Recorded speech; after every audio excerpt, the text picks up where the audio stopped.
নেত্রকোনায় 2 দিনব্যাপী বিজ্ঞান ও প্রযুক্তি মেলার উদ্বোধন। নেত্রকোনা থেকে শহীদুল ইসলাম রুবেলের তথ্যচিত্রে বিস্তারিত।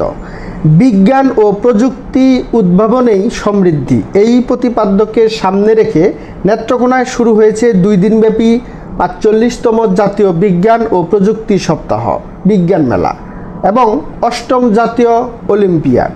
মঙ্গলবার 14 মে সকাল 10টায় নেত্রকোনা সরকারি বালিকা উচ্চ বিদ্যালয়ে বিজ্ঞান ও প্রযুক্তি মন্ত্রণালয়ের পৃষ্ঠপোষকতায় জেলা প্রশাসন এ অনুষ্ঠানের আয়োজন করেন।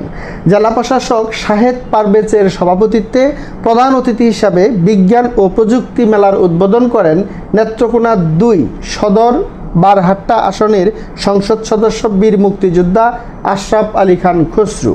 মেলায় 10 উপজেলার বিজয়ী শিক্ষার্থীরা তাদের নতুন নতুন উদ্ভাবনী নিয়ে বিজ্ঞান মেলায় অংশগ্রহণ করেন।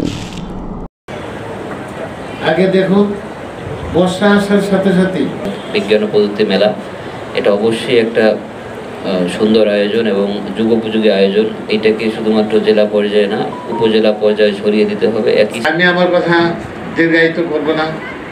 আজকে আমাদের এই শিক্ষা বিভাগ কর্তৃক আজকে আয়োজনের জন্য আমি তাদের আমার বক্তব্য শেষ করছি। জয় বাংলা, জয় বঙ্গবন্ধু। বিজ্ঞান মনস্ক একজন মানুষ।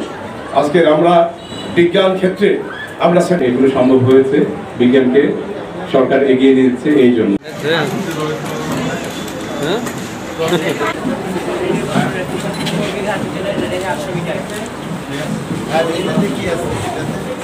ব্যাটারি আছে,